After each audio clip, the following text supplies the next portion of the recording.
नमस्कार, स्वागत है आपका जनगणमन 24/7 पर, जो कि मेरा यूट्यूब चैनल है। आप उसे लाइक करें, सब्सक्राइब करें। भारत पाकिस्तान के बीच मध्यस्थता किए जाने का भूत फिर से पीएम मोदी के पीछे पड़ गया है। ट्रंप द्वारा कम से कम 65 बार किए गए मध्यस्थता के दावे के बाद अब चीन ने भी ऐसा दावा कर दिया है। कांग्रेस ने अब इसको लेकर कहा है कि पीएम मोदी को ही इस पर जवाब देना चाहिए। कांग्रेस ने कहा कि ट्रंप द्वारा इतनी बार लगातार दावे किए जाने के बाद भी प्रधानमंत्री मोदी ने चुप्पी साध रखी है।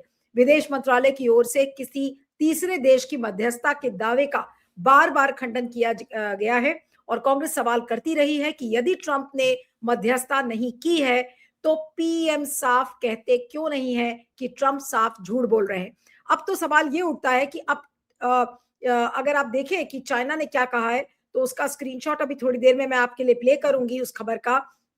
और वो खबर हर जगह है, ये देखिए। China claims it mediated India Pakistan conflict in मई।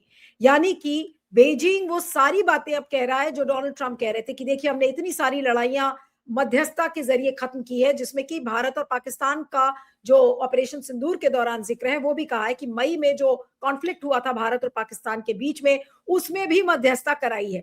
अब बात सच्ची किसकी है? डोनाल्ड ट्रंप कह रहे हैं उन्होंने मध्यस्थता की, इधर चाइना कह रहा है कि उन्होंने मध्यस्थता की। और कोई नहीं। चाइना से कौन कह रहा है इस बात को? चाइना के फॉरेन मिनिस्टर वैंग ई ने कहा है ये बात, और वो भी एक पब्लिक फोरम पर, एक पब्लिक प्लेटफॉर्म पर, एक सिंपोजियम था जहां पर वो बात कर रहे थे। और वो बड़े बड़े दावे कर रहे हैं कि देखिए चीन किस तरीके से लड़ाई को रोकने की कोशिश कर रहा है। अब इस पर मोदी सरकार क्या कहेगी? आज करीब 20 घंटे से ज्यादा हो गया इस खबर को ब्रेक किए, अभी तक विदेश मंत्रालय की ओर से कोई आधिकारिक पुष्टि इस खबर को लेकर नहीं आई है। मोदी की छवि पर बार बार सवाल खड़े किए जा रहे हैं कि ट्रंप के मामले में तो आप चुप थे, अब तो चाइना भी आपको आप सामने से बोल रहा है कि देखिए हमने मध्यस्थता कराई। तो क्या विदेश मंत्रालय को या मोदी जी को इस पर चुप्पी नहीं तोड़नी चाहिए? और वैंग ई के इस दावे पर, चाइना के इस दावे पर कि उन्होंने मध्यस्थता की, हम इसको किस तरह से देखें? क्या वो विदेश नीति का बिल्कुल एक कंप्लीट फेलियर हम इसको माने? हमारे साथ अंतर्राष्ट्रीय मामलों के एक्सपर्ट प्रोफेसर मोहसिन रजा खान है। Mohsin, thank you so much for joining. और मेरा पहला सवाल यही है कि चीन ने जो ये दावे किए हैं, तो अब वो सारे जो सवाल रह गए थे राफेल को लेकर, कितने जेट गिराए गए, और डोनाल्ड ट्रंप जिसका जिक्र कर रहे थे, आज तो ऐसा लग रहा है कि ऑपरेशन सिंदूर का सच सामने आ ही गया है कि ऑपरेशन सिंदूर रुका इसीलिए क्योंकि मध्यस्थता की अब ट्रंप ने किया, चाइना ने किया, ये पता नहीं। इस दावे को कैसे देखेंगे आप? देखिए नीलू जी, ये बहुत ही संगीन, बहुत ही सीरियस एलिगेशन है, क्लेम है। तो ये बहुत ही बड़ी खबर है, क्योंकि अब तक तो अमेरिका कह रहा था कि हमने मध्यस्थता की, अब चीन कह रहा है कि हमने मध्यस्थता की है। यानी चीन जो हमारा खुला दुश्मन है, जिस दुश्मन की वजह से पाकिस्तान हमसे लड़ पाता है, हमसे टक्कर ले पाता है, जिसकी मिसाइलें इस्तेमाल हुई हमारे ऊपर, जिसके हवाई जहाज इस्तेमाल हुए, जो रियल टाइम इंटेलिजेंस प्रोवाइड कर रहा था, यानी कि फौरन के फौरन हमारे ट्रूप मूवमेंट्स पाकिस्तान तक पहुंचा रहा था, ऑपरेशन सिंदूर और उसके आगे पीछे भी। ये मैं नहीं कह रहा हूं, ये हमारे deputy chief of army staff कह रहे हैं इंडिया के। तो वो मुल्क हमारी मध्यस्थता कर रहा है, यानी हमारा एक खुला दुश्मन अगर हमारी मध्यस्थता कर रहा है तो वो हमारे फायदे में तो हो नहीं सकती बात। इसको अगर सच है तो क्लैरिफाई करें, अगर झूठ है तो भी सरकार इसको क्लैरिफाई करे खुलेआम। और अब ये नहीं है कि अननोन सोर्सेज कुछ बोल रही हैं, ये मिनिस्ट्री से आना चाहिए या फॉरेन मिनिस्टर से आना चाहिए या किसी फॉरेन सेक्रेटरी या किसी ऑफिशियल सोर्स से अब आना चाहिए, प्राइम मिनिस्टर से आना चाहिए, जो भी, कि ऐसा हुआ या ऐसा नहीं हुआ। हो सकता है चीन झूठ बोल रहा है, अगर चीन झूठ बोल रहा है तो आप इसको सफाई दीजिए इसकी, क्योंकि कोई भी भारतीय नागरिक, कोई भी शहरी इस मुल्क का कंसर्न होगा, परेशान होगा ये सुन के कि चीन हमारी मध्यस्थता कर रहा था। और प्रॉब्लम ये है कि अब हर क्लेम जो है वो अब ऐसा लगता है जैसे उस पर कुछ शक है। आपको याद होगा कि पहले दिन ही हमें ये पता चला ऑपरेशन सिंदूर में कि पाकिस्तान ने हमारे जहाज गिरा दिए हैं। उसके बाद जब ये पूरे में फैल गई बात, तो कुछ हिंदुस्तानियों ने उसको एडमिट भी किया, ऑफिशियल्स ने, एयरफोर्स के और आर्मी के, पर गवर्नमेंट से डिनायल ही आते रहे और फिर हमारी तरफ से ये होने लगा कि नहीं, हमने उनके ज्यादा गिरा दिए। पहले तो कुछ ऑपरेशन सिंदूर के दौरान तो कुछ आई नहीं खबर कि हमने उनके कोई गिराए, और हफ्तों महीनों बाद ये आने लगी खबर। ऐसा लग रहा था जैसे कवर अप हो रहा है एक तरह का। फिर ये हुआ कि भाई ये मिलिटेंट टेररिस्ट पाकिस्तान से आए थे जिन्होंने ये किया कश्मीर में, पहलगाम में, और गायब हो गए ये, ना मिले ना कुछ। और जिस दिन पार्लियामेंट में ये डिस्कशन होना था हफ्तों महीनों बाद, तो एकदम से उनकी एनकाउंटर हो जाता है, 3 आदमियों का, 4 आदमियों का। तो मेरी समझ में ऐसा लगता है कि पब्लिक को भी, आई मीन चाहे कोई कितना भी बड़ा अंधभक्त हो, उसको ये शक व शुबा तो होने लगेगा कि यार ये इसमें कुछ दाल में कुछ काला है। तो यानी कि फिर ये भी हो सकता है कि जो उन्होंने क्लेम किया कि नहीं, अमेरिका ने मध्यस्थता नहीं कराई, हालांकि अमेरिका बार-बार कहता रहा, और बल्कि पाकिस्तान के डीजीएमओ ने हमें पहले कॉल किया। अब इसकी कोई पुष्टि नहीं हुई है अंतरराष्ट्रीय मीडिया में। आप न्यूयॉर्क टाइम्स उठा लीजिए, गार्डियन उठा लीजिए, कुछ भी उठा लीजिए, फॉरेन अफेयर्स, फॉरेन पॉलिसी, किसी जर्नल में ये नहीं है कि पाकिस्तान ने उठा के पहले फोन किया है इंडिया को। पर हम अपनी सरकार को मानते हैं कि वो सही कहती है, हमसे सच कहती है। पर अगर ये हो सकता है ट्रू कि चाइना ने मध्यस्थता की, तो वो भी सही और गलत हो सकता है। कोई क्लेम अब जो है वो नहीं लगता, और ट्रैक रिकॉर्ड भी कुछ ऐसा ही है सरकार का। जब चीन हमारे अंदर घुस गया था, हमारी टेरिटरी में, और हमारे 20 जवान मार दिए थे गलवान में, तो प्रधानमंत्री ने कहा था ना कोई घुसा है ना कोई आया है, और पर सैटेलाइट पिक्चर्स दिखा रही थी कि चीन घुस गया है, हजारों किलोमीटर, स्क्वायर किलोमीटर लैंड चीन के कब्जे में है। तो अब कोई बात पे यकीन करे तो कैसे करे आदमी? और इससे हमारी साख तो विश्व में कमजोर होती ही है, क्योंकि अब हर मुल्क कह रहा है कि हमने मध्यस्थता की, पर देश के अंदर भी एक गोदी मीडिया ही ढंढोरा पीट रहा है विश्व गुरु होने का, और गोदी मीडिया ही ढंढोरा पीट रहा है कि कराची गिर गया और लाहौर गिर गया और इस्लामाबाद गिर गया। हम्म। बाकी पुष्टि नहीं कर रहा है ये। आपको याद होगा मैं उन बातों की कर रहा हूँ जो ऑपरेशन सिंदूर में हो रही थी। तो अब ये कब तक गोदी मीडिया के, मोदी मीडिया के ढिंढोरों में हम कन्विंस होंगे? हमें कुछ सच्चाई चाहिए, पब्लिक कुछ मांगती है जवाब सरकार से, और लोकतांत्रिक मुल्क है, डेमोक्रेटिक मुल्क है, जमहूरी मुल्क है, तो कोई सवाल देना भी चाहिए सरकार को। क्या हम सिर्फ उनके, जिसे कहते हैं हीरो वर्शिप के लिए, हम सिर्फ अंधभक्ति के लिए पैदा हुए हैं?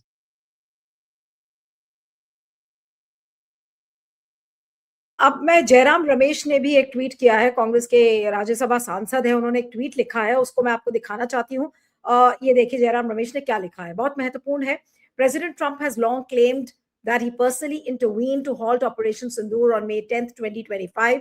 He has done so on 65 different occasions in various forums in at least 7 different countries. The Prime Minister has never broken his silence on these claims made by his so-called good friend. अब आगे देखिए उन्होंने क्या लिखा है।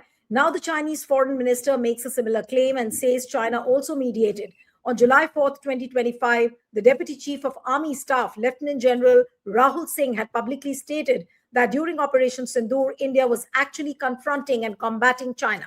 Given that China was decisively aligned with Pakistan, Chinese claims of having mediated between India and Pakistan are concerning, not just because they directly contradict what the people of our country have been led to believe, but because they seem to make a joke of our national security itself.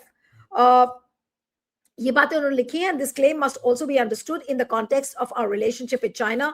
We have begun re-engagement with them, but unfortunately it has been on Chinese terms. Prime Minister's clean chit to China on June 19th, 2020 has considerably weakened India's negotiating position. Our trade deficit is at a record high, and much of our exports are dependent on imports from China. Provocative actions by China in relation to Arunachal Pradesh continue unabated. Amid such a lopsided and hostile relationship, the people of India need clarity on what role China played in the abrupt halt to Operation Sindoor. अब इस reaction पर क्या कहेंगे? आपको लगता है कि अब आने वाले दिनों में डोनाल्ड ट्रंप ने तो मोदी जी की मुश्किलें बढ़ाई थी, और चाइना के इस दावे के बाद अब मोदी जी बहुत ज्यादा पिस गए हैं, जैसे चटनी पीसी जाती है, चाइना ने इस दावे को करके मोदी जी को बहुत बुरी तरह फंसा दिया है। क्या मोदी जी इस पर कभी भी अपनी चुप्पी तोड़ेंगे, आपको लगता है? मुश्किल लग रहा है, क्योंकि इससे बहुत बड़ी बात जो गलवान का किस्सा था और जो वो काबिज है हमारी जमीन पे, उस पे नहीं तोड़ी, तो इस पे क्या ही तोड़ेंगे। मुश्किल लग रहा है कि इस पे तोड़ेंगे। पर मैं इसमें आपको बताना चाह रहा हूँ कि अभी आज की कल की डिप्लोमेट जो जर्नल है, उसमें एक आर्टिकल पब्लिश हुआ है कि कैसे हिंदुस्तान की फॉरेन पॉलिसी और विदेश नीति पूरी नेबरहुड में फेल हो चुकी है। यानी कि पूरे साउथ एशिया में, दक्षिण एशिया में जो हमारे नेबर हैं, जो हमारे पड़ोसी हैं, चाहे वो नेपाल हो, बांग्लादेश हो, श्रीलंका हो, मालदीव्स हो, पाकिस्तान और चीन को तो छोड़िए, वो सब जो हैं वो उनसे हमारे रिश्ते खराब हो चुके हैं। वो इसलिए खराब हो चुके हैं क्योंकि अ, उसके स्ट्रक्चरल रीजंस हैं। यानी कि हमारी फॉरेन पॉलिसी एग्रेसिव रही है, मिलिटराइज्ड रही है। यानी कि हम और चीज़ों पे इतना फ़ोकस नहीं किया है, हमने मिलिट्री पे ज़्यादा किया है। और ये जो हिंदुत्व की आइडियोलॉजी है और अखंड भारत का जो हमने अ, माला जपी है, तो उससे जो है वो बाकी कंट्री जो है वो और परेशान हो रहे हैं और वो भी रिएक्ट कर रहे हैं हिंदुस्तान के खिलाफ। तो हमारे हालात कभी इतने बुरे नहीं रहे हमारे नेबरहुड में। और मेरा ये कहना है, मेरा ये मानना है कि ये सब इसलिए हो रहा है क्योंकि डोमेस्टिक पॉलिसी जो है वो फॉरेन पॉलिसी पे हावी है। बल्कि मैं तो ये कहूंगा कि फॉरेन पॉलिसी बची ही नहीं है। सिर्फ एक डोमेस्टिक इलेक्टोरल पॉलिसी बची है बीजेपी की और मोदी जी की। यानी कि जो हर फॉरेन पॉलिसी डिसीजन होता है वो इस हिसाब से होता है, वो इस तरीके से होता है कि कैसे इलेक्शन में वोट बटोरे जाएं। अब बांग्लादेश से हमने इतनी ज्यादा तू मैमे और बदमज़गी कर ली है क्योंकि हमें लगता है कि इसका फायदा होगा बीजेपी को और मोदी जी को बंगाल के इलेक्शन में। और वहां पे हर तरह का नरसंहार हम कह रहे हैं हो रहा है। और ये लोग डिक्टेटर हैं और तानाशाह हैं। हालांकि जिसको हम सपोर्ट कर रहे थे उसको पूरी दुनिया तानाशाह कह रही है। यानी शेख हसीना को न्यूयॉर्क टाइम्स से लेके हर अखबार दुनिया का बता रहा है कि उन्होंने 1300 एक्स्ट्रा जुडिशियल किलिंग्स की, एग्जीक्यूशंस किए, कई हजार लोग डिसअपियर कर दिए। ये 2 इलेक्शन उन्होंने पूरे रिग किए हुए थे। तो यानी कि बांग्लादेश के लोग उनके खिलाफ थे, पर हमारी विदेश नीति, हमारी राजनीति को इसका बिल्कुल अंदाजा नहीं था। और हम वहां पे जिसे कहते हैं ब्लाइंड साइडेड हो गए। हमने वहां पे अंधेरे में रहे जब तक वो ओवरथ्रो नहीं हो गई। और इसी तरह से हमारी जो विदेश नीति है पाकिस्तान के खिलाफ, वो भी ऐसा लगता है जैसे डोमेस्टिक इलेक्शंस के लिए ही लड़ी जा रही है। और अ, और तो मालदीव्स और गोदी मीडिया इन सब चीजों को और बदतर बनाता है क्योंकि पीएमओ से इंस्ट्रक्शन आता है हर गोदी मीडिया के पास। ये तो अब सबको पता ही है कि ये आम बात है कि पीएमओ से फोन आते हैं हर टीवी चैनल को, हर रेडियो, हर न्यूज़पेपर को। तो वो इस तरह से दिखाते हैं कि जैसे हिंदुस्तान बहुत खतरे में है, हिंदू बहुत खतरे में है। और ये मालदीव्स, अब मालदीव से हिंदुस्तान को क्या खतरा हो सकता है मुझे बताइए। मालदीव जो है वो आर के पुरम के बराबर भी नहीं है, तो उससे हिंदुस्तान को भला क्या खतरा हो सकता है।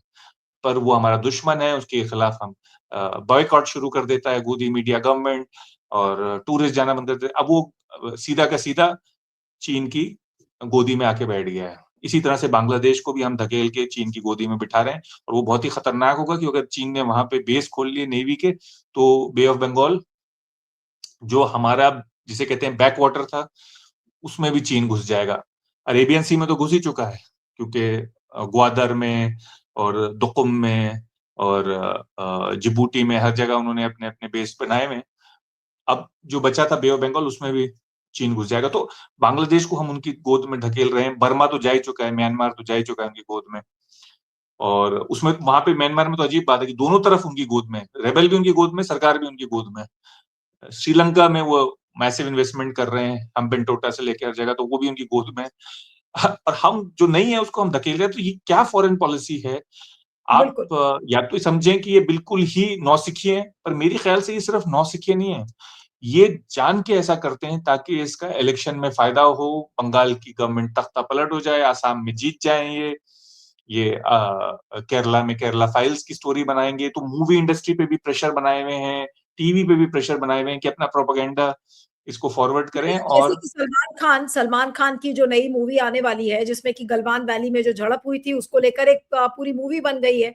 तो ये फॉरेन पॉलिसी पर मूवीज बन रही हैं, अब इसे एक पॉजिटिव लाइट में देखा जाए या नेगेटिव लाइट में देखा जाए, लेकिन एक कुल मिलाकर अगर आप तस्वीर देखें इन टोटलिटी, तो चाइना का ये दावा करना कि भाई उन्होंने मध्यस्थता की थी, तो ये क्या दर्शाता है? क्या ये मोदी जी को कमजोर कर रहा है या भारत को कमजोर करता हुआ नजर आ रहा है, या किस तरीके से इसको देखा जाए? एक आज आम आदमी इस चीज को कैसे देखेगा और विश्व के बाकी देश इसको कैसे देखेंगे?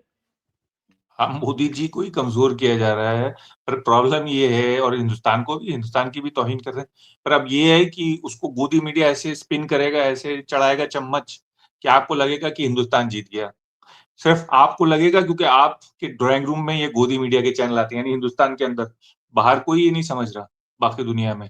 बाकी दुनिया में लोगों ने ये भी एक्सेप्ट नहीं किया क्लेम कि पाकिस्तान ने करवाया था ये पहलगाम में अटैक, क्योंकि हमारे जो टीमें गईं, उनको कहीं सपोर्ट नहीं मिला, कि कोई कंट्री हमारे साथ खड़ा नहीं हुआ। इज़राइल ने भी थोड़ा बहुत ही स्टेटमेंट दिया, उसने भी कुछ खुल के नहीं दिया, और ना रूस हमारे साथ खड़ा हुआ, जो हमारा पुराना दोस्त था, ना कोई।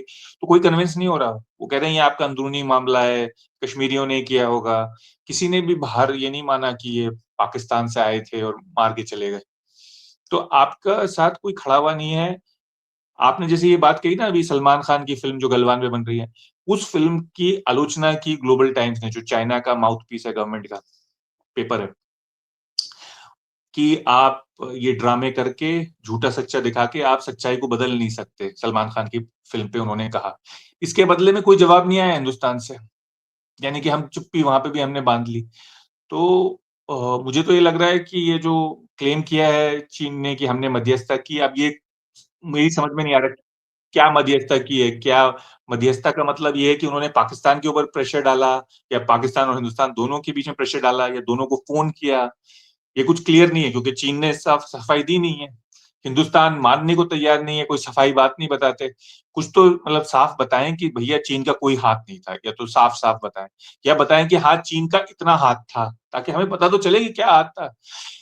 मेरे ख्याल से तो इससे हमारी साख कम होती है दुनिया के उसमें सामने। लोग समझते हैं कि भैया हिंदुस्तान और पाकिस्तान 2 छोटे बच्चों की तरह लड़ते हैं, और फिर बड़े लोग आके कमरे में उनकी ना अलग करके उनको उनकी मध्यस्थता कर देते हैं। तो ये तौहीन की बात है किसी भी मुल्क के लिए। इतने बड़ा मुल्क जैसे हिंदुस्तान है उसके लिए तो और भी ज़्यादा। पाकिस्तान को तो अपनी इज़्ज़त की फ़िक्र नहीं है, ना वहाँ की गवर्नमेंट को, पर हमें तो है अपनी इज़्ज़त की फ़िक्र। अब हमें विश्व गुरु बनाने की जगह उन्होंने हमें एक मज़ाक का टॉपिक बना के रख दिया है। बिल्कुल, तो ये बिल्कुल। इस सिर्फ़ इस वज़ह से हुआ है क्योंकि ये चाहते हैं कि हर जो फ़ॉरेन पॉलिसी डिसीज़न है उसको इलेक्शन की नज़र से देखा जाए, बीजेपी कैसे जीतेगी इलेक्शन। तो उस नज़रिए से आप देखेंगे तो आपकी फ़ॉरेन पॉलिसी कबाड़ा हो जाएगी जैसे हुई है। बिल्कुल। लेकिन चाइना का ये दावा करना, अब ये जो बाकी छोटे देश हैं, मोहसिन, ये मेरा आखिरी सवाल है आपसे, कि जो बाकी छोटे देश हैं, हमारी नेबरहुड पॉलिसी वैसे ही बिल्कुल ध्वस्त हो चुकी है, किसी भी पड़ोसी देश से हमारे अच्छे संबंध नहीं हैं, और अमेरिका का दावा करना कि उन्होंने मध्यस्थता की, अब चाइना दावा कर रहा है, तो ये छोटे देश क्या अब भारत का या मोदी जी का कान ऐंठने की कोशिश करेंगे? अ, ये छोटे देश कान तो नहीं ऐंठ सकते क्योंकि इतनी ताकत नहीं है इनके पास, पर ये हमारी ज़िंदगी दूभर कर सकते हैं। इस तरह से कि अब ये चला है बांग्लादेश में कि भई अगर आप शेख हसीना को वापस नहीं करेंगे, और वो जो किलर हैं, स्टूडेंट लीडर को मार के जो लोग चले गए, हादी को, वो लोग कह रहे हैं कि वो हिंदुस्तान में आके छुप गए हैं, वो किलर्स। तो आप उनको हैंडओवर नहीं करेंगे, तो हम आपके अगेंस्ट एक्शन लेंगे। रोज़ डेमोंस्ट्रेशन होते हैं हमारे खिलाफ, कभी हमारी एम्बेसी को खतरे में डाल देते हैं, कभी वीज़े देना बंद कर देते हैं। हमने भी वीज़े देना बंद कर दिए। अब अगर हमने उनको ज़्यादा परेशान करने की कोशिश करी, तो वो हो सकता है कि वो जो सेपरेटिस्ट है नॉर्थ ईस्ट में, उनको पनाह दे दें।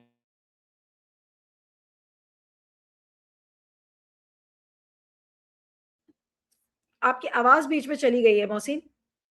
जी, हाँ, हाँ, मैं कह मोहसिन, रहा हूँ हाँ, मैं कह हाँ, रहा हूँ कि बोलिए, अगर बोलिए। हालात ज़्यादा बिगड़ गए, तो बांग्लादेश सिर्फ़ चीन की गोद में नहीं बैठ जाएगा, बल्कि हो सकता है बर्मीज़ रिबेल्स को भी और हमारे नॉर्थ ईस्ट के रिबेल्स को भी पनाह दे दे। और आपको याद होगा कि आज से 20 साल पहले कुछ बॉर्डर पे झड़प हुई, और हमारे कई बीएसएफ के सिपाही मार दिए थे बांग्लादेश में। हमने भी कुछ मारे थे उनके, उन्होंने भी हमारे कुछ मार दिए थे। तो कहीं ऐसा नहीं हो कि फिर से हमारा खून बहे इन बेवकूफ़ियों से। बिल्कुल। बस एक फाइनल सवाल और बस इस कार्यक्रम को फिर खत्म करूंगी कि अब ये जो चाइना का क्लेम है और जिस तरीके से भारत की चुप्पी नजर आ रही है, आपको लगता है, क्योंकि अभी शंघाई कॉरपोरेशन की आई थिंक आने वाले साल में अगस्त में एक बैठक भी है, उसमें तो मोदी जी मिलेंगे चाइना से, और उसके पहले क्या उनको ये सारी चीजों का स्पष्टीकरण नहीं करना चाहिए कि आखिर क्यों बोल रहे हैं? या जैसे फिर डोनाल्ड ट्रंप है, डोनाल्ड ट्रंप की बातें सुनते हैं और एक कान से सुनते हैं और दूसरे कान से निकाल देते हैं, कुछ क्या इसी तरीके का रवैया रहेगा भारत का जहां तक चाइना का सवाल है और चाइना के दावे का सवाल है? जो भी ताकतवर होता है उसके सामने कुछ नहीं बोलते मोदी जी। अब आप देखिए ना कि रूस ने हमारा बेस निकलवा दिया तजिकिस्तान से। हम्म। हमारा एक बेस था, एयर बेस तजिकिस्तान में 20 साल से। अंदर की खबर ये, बल्कि अंदर की नहीं, हर पेपर में आप बाहर के पढ़ लीजिए, हिंदुस्तान में ये रिपोर्ट नहीं होती कि शी और पुतिन ने मिलके प्रेशर डाला तजिकिस्तान पे कि हटाओ ये इंडिया का बेस वहां से। अब हम कुछ बोलते नहीं रूस से। रूस ने अपनी ताल्लुकात पाकिस्तान से भी काफी अच्छे कर लिए, हम कुछ बोलते नहीं। इसी तरह से चीन से नहीं बोलते, वो आके बैठा हुआ है हमारी जमीन पे, सैटेलाइट पिक्चर दिखा रही है कि वो बैठा हुआ है। तो जो भी ताकतवर होता है उससे कुछ बोलते नहीं हम। अब तो ये नौबत आ गई है कि जिससे बोलते थे उससे भी हम नहीं बोल पा रहे। बांग्लादेश से नहीं बोल पा रहे, नेपाल, वो तो हिंदू राष्ट्र था, मतलब हिंदुओं की अक्सरियत है और हिंदू राष्ट्र था आज से 10-15 साल पहले था। उसके साथ हालात इतने खराब हो गए, वहां की गवर्नमेंट जो है वो हमारे साथ कोऑपरेट नहीं कर रही। वहां की जो पब्लिक है और यूथ है, स्टूडेंट है, वो हमारे खिलाफ हो गए। तो मुश्किल ही लग रहा है, मुझे नहीं लग रहा कि हालात बेहतर होने वाले हैं। 2025 हमारी फॉरेन पॉलिसी के लिए और उससे पिछले 1-2 साल भी 2024-25 काफी बुरे रहे। मुझे नहीं लग रहा कि ये मुझे लग रहा है कि जब आपने बेहतर। बात कही 2025 तो बहुत ही खराब साल रहा है जहां तक फॉरेन पॉलिसी का हिसाब किताब है, और बिल्कुल ऐसा लग रहा है कि मोदी जी उसमें 2025 में जितने फेल्ड नेता के रूप में नजर आए इसके पहले कभी नहीं नजर आए इन 11 सालों में।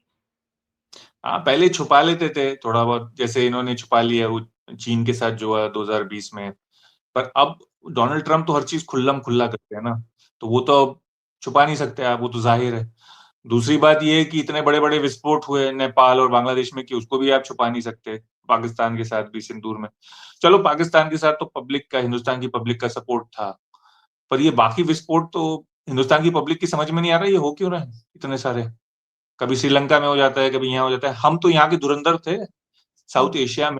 चाहे हम विश्व गुरु नहीं थे, चलो हम इंदिरा गांधी के जमाने में या नेहरू के जमाने में या राजीव गांधी के या नरसिम्हा राव के या वाजपेयी जी के, पर हम साउथ एशिया के तो धुरंधर थे। यहाँ पे तो हमारी साख थी, वो भी नहीं बची। बिल्कुल बिल्कुल। मुझे लग रहा है ये और बदतर ही होता जाएगा जिस तरह बिल्कुल से चीन फैल रहा है इस इलाके में। बिल्कुल बिल्कुल। चलिए, आपका बहुत बहुत शुक्रिया Mohsin, thank you so much for joining.